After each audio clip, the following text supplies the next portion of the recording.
रहीम अस्सलाम वालेकुम व्यूअर्स। आज की मार्केट रीकैप वीडियो के साथ इरफान अवान आपकी खिदमत में हाजिर।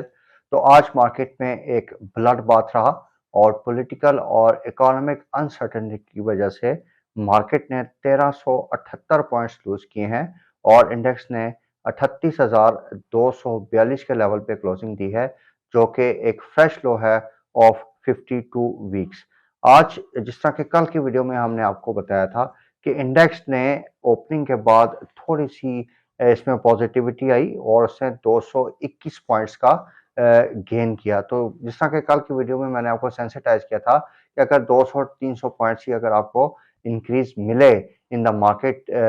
ओपनिंग या उसके थोड़ी सी देर में अगर आपको इंक्रीज मिलती है, तो आपने आपको सजेस्ट किया था कि आपने इस स्ट्रेंथ पे अपनी पोजीशंस को ऑफलोड करना है और ख़ास तौर पे हमने आपको सजेस्ट किया था कि इस टाइम में आपने अपनी जो लेवरेज पोजीशंस हैं उनको आपने उनसे निकलना है और अपने आप को जो है वो सिर्फ डीवीपी ट्रांजैक्शंस तक महदूद रखना है। तो आज के दिन में हमने देखा कि इंडेक्स ने 221 पॉइंट्स का हाई बनाया और 39,942 का हाई रिकॉर्ड किया। और अगर हम लोअर साइड पे देखें तो इंडेक्स ने 1432 पॉइंट्स का लो रिकॉर्ड किया है, जो कि 38,287 पॉइंट्स का लो बनता है। अगर हम सेक्टर वाइज एनालिसिस करें व्यूअर्स, तो टेक्नोलॉजी एंड कम्युनिकेशन ने आज 242 पॉइंट्स की नेगेटिव कंट्रीब्यूशन दी है। Oil and gas exploration sector ने 237 पॉइंट्स की नेगेटिव कंट्रीब्यूशन दी और बैंकिंग स्टॉक्स जो थे उनमें 196 पॉइंट्स की एक्यूमुलेटिव बेसिस पे कमी हुई है। अगर हम कंपनी वाइज देखें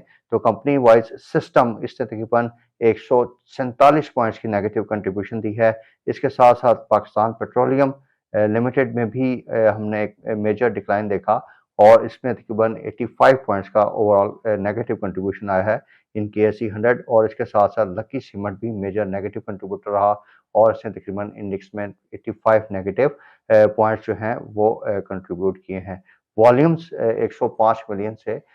काफ़ी बेहतर रहे और तकरीबन कल के सेशन के मुकाबले में जो वॉल्यूम्स थे वो हमारे मोर देन डबल के लेवल पे आए हैं। तो व्यूअर्स, आज क्या वजह थी इस मेजर सेल ऑफ की? तो इसमें दो मेजर रीजंस हैं। एक तो पॉलिटिकल साइड पे पंजाब असम्बली ऑलरेडी डिसॉल्व हो चुकी है और आज खबर ही है कि केपी के असम्बली जो है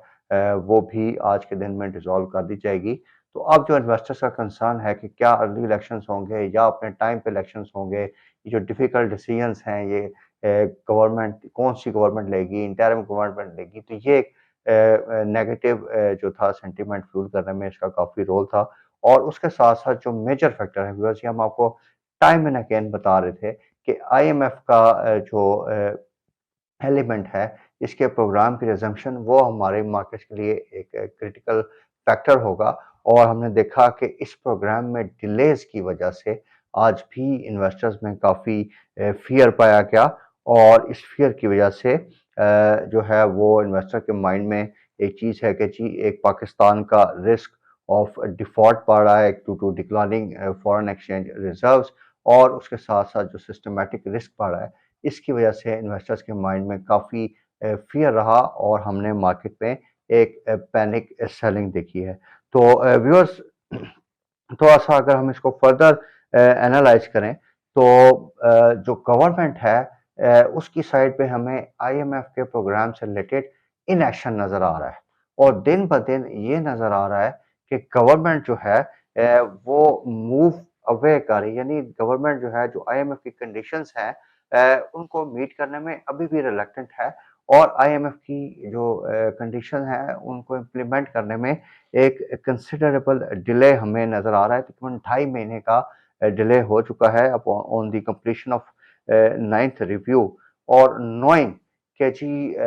ये जितनी भी हमें फ्रेंडली कंट्री से सपोर्ट मिलनी है ये IMF के साथ लिंक्ड है। इसी तरीके से जो हमें अभी जिनीवा कन्वेंशन में डिफरेंट प्लेजेस और लोन्स की कमिटमेंट्स आई हैं उसमें भी to some extent they are linked with Pakistan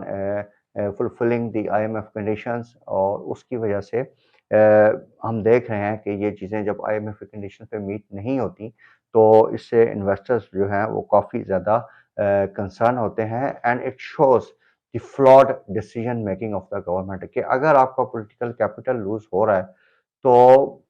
उस बेसिस पे अगर आप नहीं करते तो ये जो अभी हालात बन गए हैं तो इसमें तो आपका पॉलिटिकल कैपिटल बचेगा ही नहीं कि अभी जिस तरह के मार्केट्स क्रैश कर रही हैं, ओवरऑल इकोनॉमिक पोजीशन बन गई है इन डिलेज की वजह से या इस इन डिसीजन मेकिंग की वजह से, तो चीज़ें आपके सामने हैं, इसमें अब कौन सा इनका पॉलिटिकल कैपिटल जो है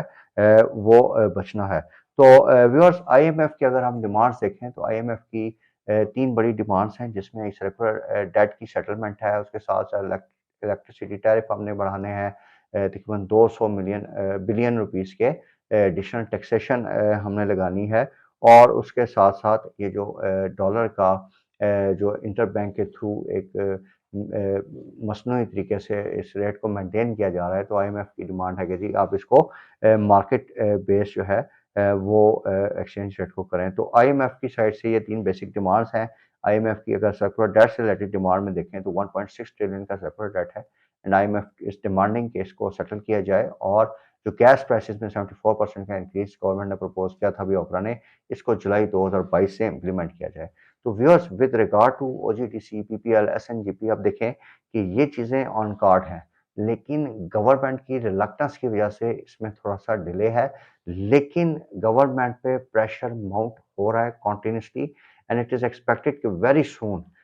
ये चीज़ें जो है डिसीजंस इम्प्लीमेंट होंगे, और इनकी इम्प्लीमेंटेशन के साथ ही ये जो एनर्जी रिलेटेड स्टॉक्स हमने आपको गाइड किए हुए हैं, इसमें हम काफ़ी बेहतर प्राइस एक्शन दे सकते हैं। अच्छी अपॉर्चुनिटी इसमें हमें नज़र आ रही है, क्योंकि पिछले कुछ दिनों से हमने देखा कि मार्केट तकरीबन 2700 पॉइंट नीचे आ चुकी है, और पीपीएल, ओजीटीसी में भी एक बड़ा डिक्लाइन हम देख चुके हैं। तो इन बॉटम लेवल्स पे हमें थोड़ा-सा इनको, अगर हमारी ओपन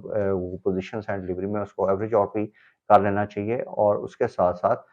जो है फ्रेश पोज़ीशंस भी हैं वो एक फ़ेज़्ड मैनर में, यानी जो हमारे पास फ्री कैश है उसका 20-20% करके, आई थिंक हमें इन लेवल्स पे थोड़ी-सी वैल्यू हंटिंग ख़ास तौर पे इन स्टॉक्स में करनी चाहिए, क्योंकि ये जो आईएमएफ की कंडीशंस हैं और ये हमारी कंपल्शन है इन कंडीशंस को मीट करना, तो गोइंग फॉरवर्ड इन शेयर में हम काफ़ी अच्छा प्राइस एक्शन देख सकते हैं। तो व्यूअर्स, दूसरा जो आज हम या कुछ दिनों से हम एक मार्केट में फ़ियर देख रहे हैं, वो इंटरेस्ट रेट हाइक का है। आप देखें, जो